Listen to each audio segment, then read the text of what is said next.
നമുക്ക് ഇന്നത്തെ മത്സരങ്ങൾ കൂടി നോക്കാം. ഈ ഗ്രൂപ്പുകളുടെ അവസാന റൗണ്ടിലേക്ക് എത്തുമ്പോൾ അത് വളരെ പ്രധാനപ്പെട്ടതാവുകയാണ്. പുലർച്ചെ 1:30 കുറസോവ ഐവറി കോസ്റ്റ് മത്സരമാണ്. അതിൽ തന്നെ അതിപ്പോൾ കുറസോവ ഐവറി കോസ്റ്റ് എന്ന് പറയുമ്പോൾ ഇപ്പോൾ ഗ്രൂപ്പിലെ ഒരു സ്റ്റാറ്റസ് എടുത്ത് നിർത്തിയാൽ ജർമ്മനിയാണ് ഇവരുടെ ഗ്രൂപ്പിൽ മുന്നിൽ നിൽക്കുന്നത്. ആ കണക്കുകൾ നോക്കുകയാണെങ്കിൽ 6 പോയിന്റ് ജർമ്മനിക്കുണ്ട്, ഐവറി കോസ്റ്റിന് 3 പോയിന്റാണുള്ളത്. ഈ കുറസോവയ്ക്കും അതുപോലെ തന്നെ ഇക്വഡോറിനും ഈ ഗ്രൂപ്പിൽ ഓരോ പോയിന്റ് ഉണ്ട്. അതുകൊണ്ട് തന്നെ ഐവറി കോസ്റ്റിന് ഈ മത്സരം നിർണായകമാണ്. ജയിച്ചേ പറ്റൂ, അല്ലെങ്കിൽ സമനിലയെങ്കിലും നിർബന്ധമായും വേണം എന്നുള്ളതാണ് ഐവറി കോസ്റ്റ് എത്തി. അടുത്ത മത്സരം ജർമ്മനിയുടേതാണ്. ജർമ്മനി ഓൾറെഡി നോക്കൌട്ടിൽ എത്തിയിട്ടുണ്ട്. 6 പോയിന്റ് നേടി 1:30 തന്നെ ജർമ്മനി.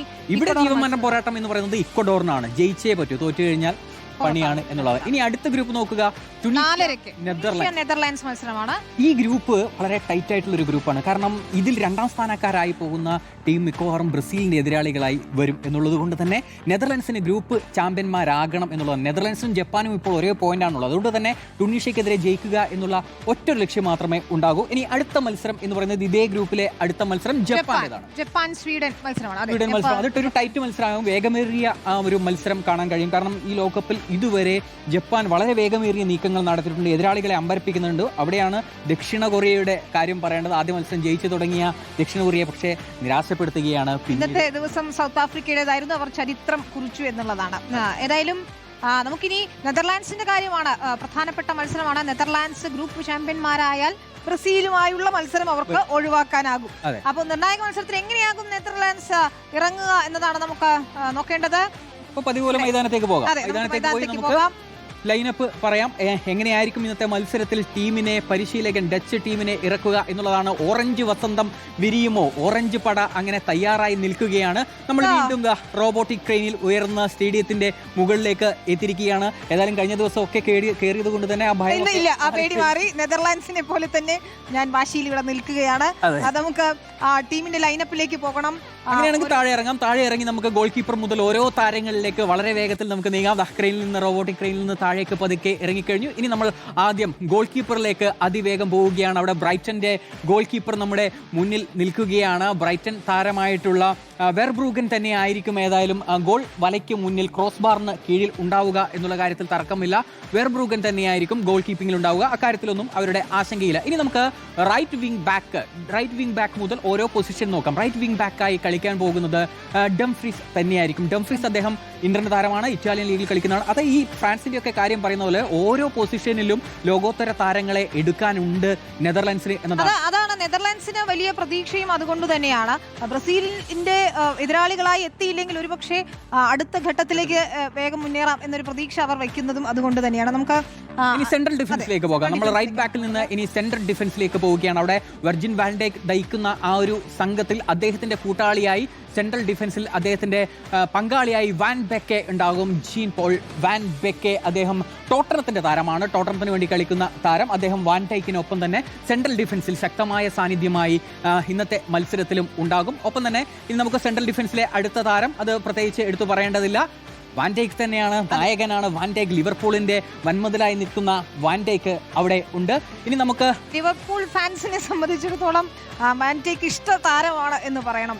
അത് നമ്മൾ ഓരോ കളികൾ കാണുമ്പോഴും മെച്ചപ്പെടുന്ന വാൻ ഡൈക്കിനാണ് കണ്ടത്. അതുകൊണ്ട് ലോകകപ്പിൽ ഇത്തവണ ചിലപ്പോൾ നെതർലാൻഡ്സിന്റെ മുന്നേറ്റത്തിൽ വലിയ പങ്ക് വഹിക്കാൻ പോകുന്നതും അദ്ദേഹമായിരിക്കുമെന്നാണ് കണക്ക്. അതെ, ഇനി നമുക്ക് ഏതായാലും ഇപ്പോൾ സെൻട്രൽ ഡിഫൻസിൽ നിന്ന് നമുക്കിനി ലെഫ്റ്റ് ബാക്കിലേക്ക് പോകാം. ലെഫ്റ്റ് ബാക്ക് പൊസിഷനിൽ കളിക്കുന്നത് വാൻ വെൻ തന്നെയാണ്.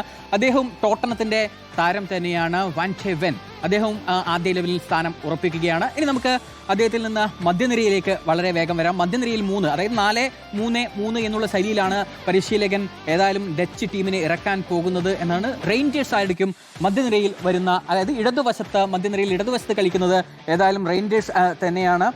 ഒപ്പം തന്നെ സിറ്റിയുടെ താരമാണ് അദ്ദേഹം. ഇനി നമുക്ക് നടുക്കേക്ക് വരാം. അതായത് മധ്യനിരയിൽ ഏറ്റവും സെൻട്രലായി കളിക്കുന്നത് നമ്മുടെ ഫ്രങ്കി ഡിയോങ്, ബാഴ്സലോണയുടെ താരമായിട്ടുള്ള ഫ്രങ്കി ഡിയോങ്. പന്ത് കൈവശം വെച്ച് കൃത്യമായി ഇങ്ങനെ കൈമാറി കളിക്കാൻ പറ്റുന്ന ഒരു താരമാണ് ഡിയോങ്. ബാഴ്സയുടെ ശൈലിയല്ല ഡച്ച് ടീമിനുള്ളത് എങ്കിൽ പോലും ഫ്രങ്കി ഡിയോങ്ങിനെ പോലെയുള്ളൊരു ലോകോത്തര താരം അവിടെ ഉള്ളപ്പോൾ സമ്പത്ത് ഗുണം ചെയ്യും എന്നുള്ളതാണ് അല്ലെ. പ്രത്യേകിച്ച് വേൾഡ് കപ്പ് പോലുള്ള ഒരു ലോകോത്തര വേദിയിൽ എത്തുമ്പോൾ നമ്മൾ കഴിഞ്ഞ തവണ കണ്ടതാണ്. സ്വീഡനെതിരെയുള്ള മത്സരത്തിലൊക്കെ അതിന്റെ ഒരു അത് സെറ്റാണ് അവർ ടീം എന്നതാണ് നെതർലാൻഡ്സ്. അതെ, ഫ്രങ്കി ഡിയോങ് ഏതായാലും ആ സ്ഥാനം ഉറപ്പിക്കുകയാണ്. ഫ്രങ്കി ഡിയോങ്ങിന് ശേഷം നമുക്ക് റൈറ്റ് വിങ് സ്ഥാനത്തേക്ക് പോവുകയാണെങ്കിൽ റൈറ്റ് വലത് വശത്ത് ഗ്രാൻവെൻ വെർച്ച് തന്നെയാണ് അദ്ദേഹം കളിക്കുന്നത്. അദ്ദേഹം ലിവർപൂളിൻ്റെ പ്ലെയറാണ്. അപ്പോൾ ഈ 3 പേരായിരിക്കും മധ്യനിര ഭരിക്കാൻ വേണ്ടി ഡച്ച് നിരയിൽ ഓറഞ്ച് ടീമിന് വേണ്ടി ഉണ്ടാവുക. ഇനി നമുക്ക് മുന്നേറ്റത്തിലേക്ക് പോകാം. മുന്നേറ്റത്തിലാണ് അവർക്കൊരു അല്പം ആശങ്ക എന്നൊക്കെ ആദ്യം കരുതിയിരുന്നത് എങ്കിൽ പോലും മുന്നേറ്റത്തിൽ